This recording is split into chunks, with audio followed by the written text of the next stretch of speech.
और इस वक्त लखनऊ आपको सीधे लिए चलते हैं। सीएम योगी आदित्यनाथ संबोधन कर रहे हैं, क्या कुछ कह रहे हैं वो आपको सुनाते हैं। के लिखा पी मैसेलिनी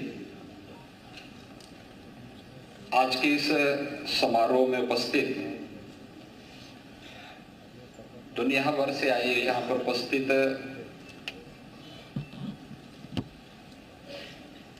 मुख्य न्यायाधीशगण, उप मुख्य न्यायाधीशगण और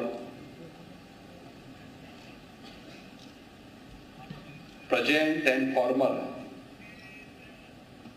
राष्ट्र प्रमुखगण, सीएमएस के संस्थापक निदेशक डॉक्टर भारती गांधी जी,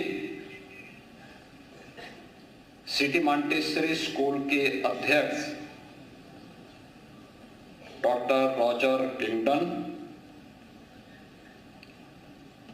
सीएमएस के प्रबंधक प्रोफेसर गीता गांधी किंगडन और यहां पर उपस्थित सभी माननीय अतिथिगण, मैं सबसे पहले इस प्रतिष्ठित सम्मेलन में उपस्थित आप सभी अतिथियों का देश की आबादी के सबसे बड़े राज्य उत्तर प्रदेश की राजधानी में आगमन पर उत्तर प्रदेश सरकार और उत्तर प्रदेश के नागरिकों की ओर से हृदय से मैं स्वागत करता हूं, आप सबका अभिनंदन करता हूं।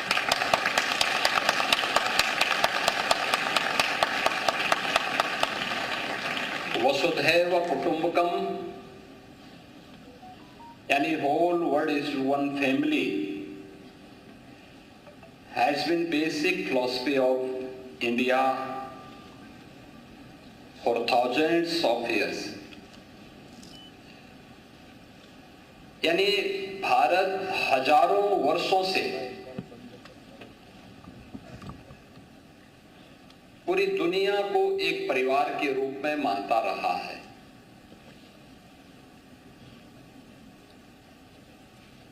यह भारत की न केवल एक भावना रही है बल्कि दुनिया का कोई मत, मजहब या संप्रदाय नहीं जिसे उसके संकट के समय में भारत ने शरण दी हो। भारत ने और योगी आदित्यनाथ जी उसके संरक्षण में अपना योगदान न दिया हो। आज के इस अवसर पर जब हम दुनिया भर से जुड़े हुए न्यायविदों के सम्मेलन के उद्घाटन सत्र में यहां पर उपस्थित हुए हैं, इस अवसर पर सीएमएस लखनऊ के संस्थापक डॉक्टर जगदीश गांधी जी की स्मृतियों को नमन करता हूं, विनम्र श्रद्धांजलि अर्पित करता हूं, जिन्होंने global unity, peace and justice के लिए international conference of chief justices का पिछले एक लंबे समय से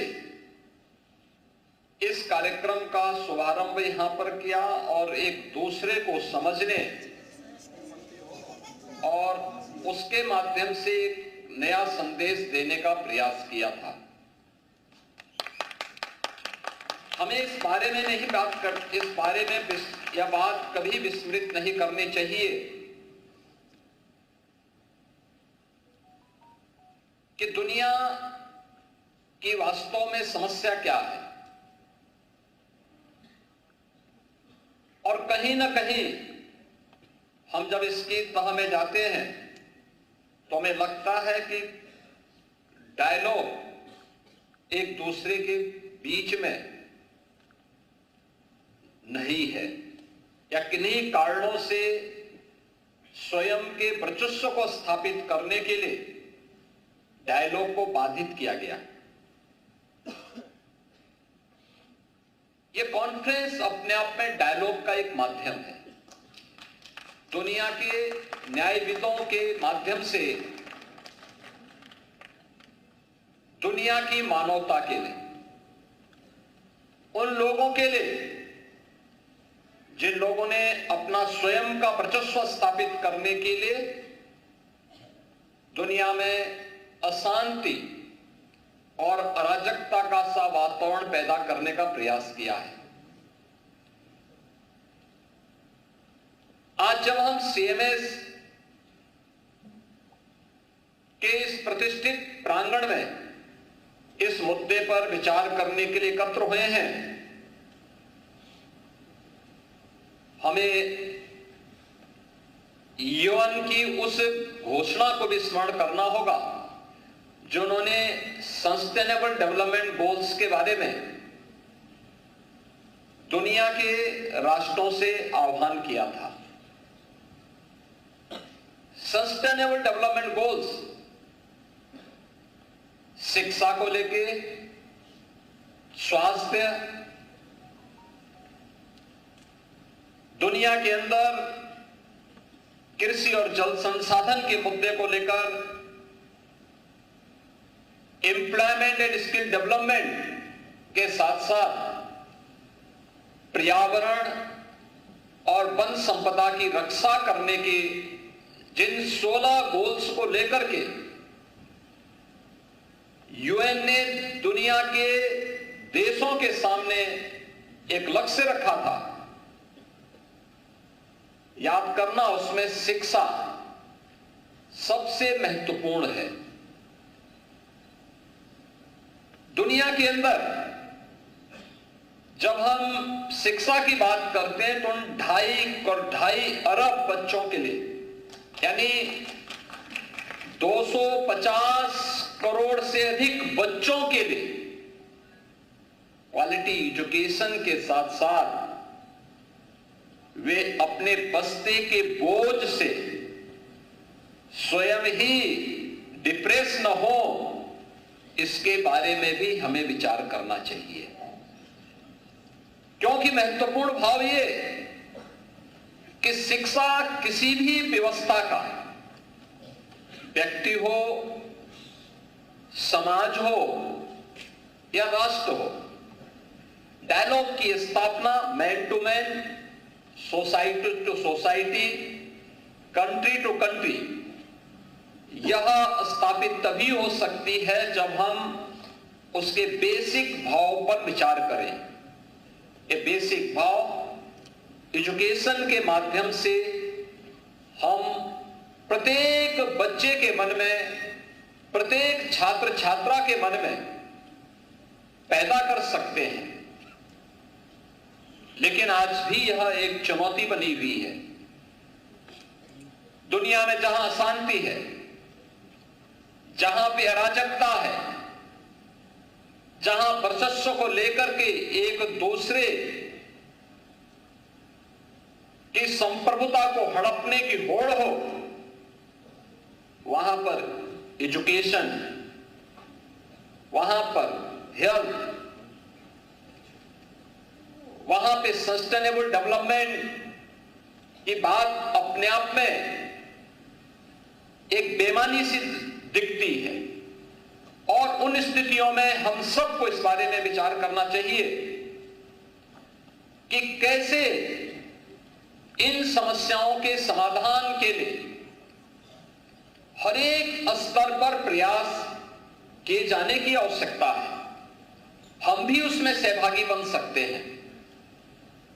अगर एक संस्था अपने स्तर पर पिछले 25 वर्षों से इस प्रयास को आगे बढ़ाने का प्रयास कर रही है, तो क्यों नहीं अन्य स्तर पर यह प्रयास आगे बढ़ सकता। और मुझे लगता है कि यह एक चुनौती दुनिया के सामने जहां बन चुकी है। हम इस बात को, अक्सर इस बात को देखते हैं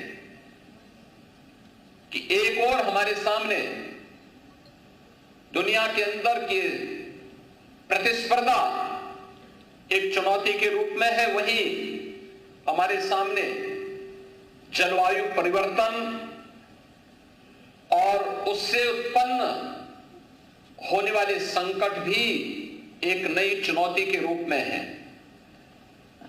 याद करना, हमारे सामने इमर्जिंग टेक्नोलॉजी जीवन को सहज और सरल करने में जहां उपयोगी भूमिका का निर्वहन कर रहे हैं, वहीं इसके द्वारा उत्पन्न वे अभूतपूर्व कानूनी चुनौतियां भी हम सब के सामने खड़ी हुई हैं, जिनके माध्यम से साइबर क्राइम, डेटा चोरी के और अन्य तमाम प्रकार की एक नई समस्या दुनिया के सामने खड़ी हुई है। ऐसे अस्थिर समय में न्याय, नैतिकता और अंतर्राष्ट्रीय कानून विश्व शांति और मानव सभ्यता के लिए एक बड़ी लकीर खींचने में महत्वपूर्ण भूमिका का निर्वहन कर सकती है। हम सबको यूएन के द्वारा 80 वर्ष पहले जिन बातों को उन्होंने घोषणा की थी, उस पर एक बार फिर से विचार करना चाहिए, जो उन्होंने उस समय की दुनिया के बारे में कहा था कि दुनिया को अब एक अधिक न्यायपूर्ण, समावेशी और जवाबदेह वैश्विक प्रणाली की आवश्यकता है। और 80 वर्ष पूर्व किए गई इस घोषणा की सार्थकता आज भी उसी रूप में बनी हुई है। आज हमारी आवश्यकता है कि हम केवल उन पुरानी बातों तक सीमित न रहें, बल्कि आज की उन ज्वलंत समस्याओं के बारे में भी हमें विचार करते हुए जलवायु परिवर्तन, साइबर सुरक्षा, स्वास्थ्य के संकट, वैश्विक आतंकवाद जैसे मुद्दों पर भी मुखर होकर के यूएन जैसे प्लेटफॉर्म का बेहतर उपयोग करना चाहिए। एक ऐसे व्यवहारिक और उद्देश्यप्रद गठबंधन को जो और भी प्रभावी हो सके, इसे आगे बढ़ाने की आवश्यकता है। इसके बारे में हमें भारत की उस प्राचीन व्यवस्था पर विचार जरूर करना चाहिए, जहां पर हमने इस पूरी व्यवस्था को 5 अवयव पर आधारित मान करके पृथ्वी, जल, तेज, वायु और आकाश, इन सब की उपासना को इसका आधार मान करके भारत की परंपरा ने सदैव इसे अपने जीवन का हिस्सा मान करके इनकी पवित्रता को, इनकी सुरक्षा को और इनके संरक्षण को सदैव प्राथमिकता दी। और दुनिया के लिए वर्तमान में जलवायु परिवर्तन की चुनौती हो या फिर इसके माध्यम से उत्पन्न उन वैश्विक संकट के समाधान का रास्ता भारत की उस सोच के माध्यम से समाधान का एक रास्ता निकाल सकती है। हमने इस युग की सबसे बड़ी महामारी कोविड महामारी को दुनिया ने झेला है। याद रखना, एक पुरानी कहावत है कि अगर कोई व्यक्ति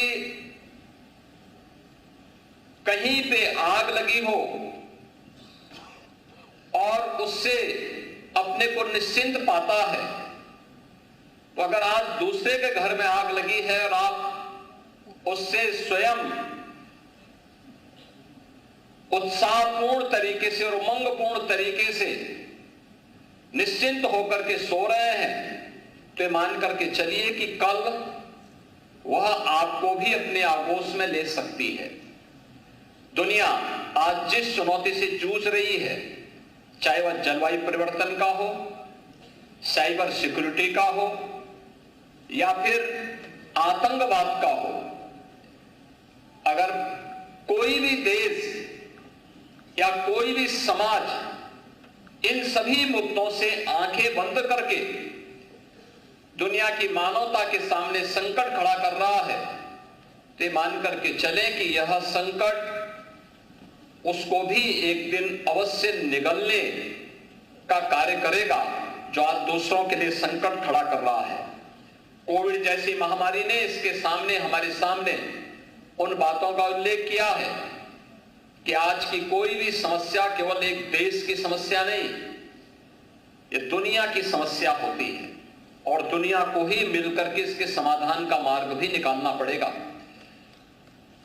दुनिया को इसका समाधान का मार्ग निकले, दुनिया भर के न्यायविद जब इस इंटरनेशनल कॉन्फ्रेंस के माध्यम से यहां पर एकत्र हुए हैं, तो न्याय मानवता की समस्या का समाधान का रास्ता कैसे निकाल सकता है, यह इस कॉन्फ्रेंस के माध्यम से एक संदेश दुनिया भर में देने की आवश्यकता है। न्याय न केवल समता का बल्कि प्रत्येक नागरिक की सुरक्षा का, उनके स्वावलंबन का और उनके उन्नत भविष्य का आधार बनना चाहिए। इस विश्वास के साथ मैं इस इंटरनेशनल कॉन्फ्रेंस की सफलता के लिए आप सभी के प्रति अपनी शुभकामनाएं देता हूं।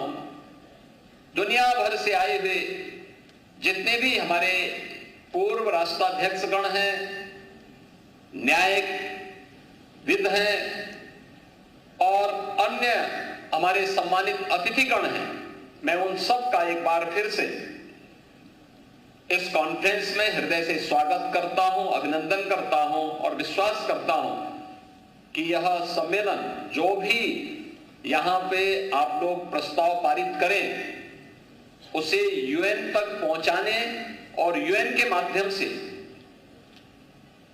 दुनिया भर में हम ऐसी कौन सी पद्धति अपनाएं जो शांति का, करुणा का, मैत्री का और यानी अगर कहें तो भारतीय संस्कृति के अनुरूप वसुधैव कुटुंबकम के इस भाव को फिर से पूरी दुनिया में मूर्त रूप से प्रस्तुत करने में सफल हो, इस विश्वास के साथ इस पूरी कॉन्फ्रेंस के प्रति मैं अपनी मंगल में शुभकामनाएं देता हूं। धन्यवाद। जय हिंद। तो सीएम योगी आदित्यनाथ को आप सुन रहे थे। लखनऊ में पूरा कार्यक्रम आयोजित किया गया है, जहां पर 26वां अंतर्राष्ट्रीय सम्मेलन इस वक्त आयोजित हो रहा है। वहीं पर सीएम योगी आदित्यनाथ अपना संबोधन दे रहे थे। विश्व के मुख्य न्यायाधीश का ये सम्मेलन जलवायु परिवर्तन एक वैश्विक चुनौती है, उनके संबोधन में बात सामने आई। वैश्विक संकट के समाधान का रास्ता निकालें। इसके अलावा युग की सबसे बड़ी महामारी कोविड को भी झेला, इसका भी जिक्र उन्होंने कहा। भारत के कोविड प्रबंधन को दुनिया ने सराहा, जिस तरीके से कोविड में भारत ने पद्धति अपनाई। जलवायु परिवर्तन एक वैश्विक चुनौती है।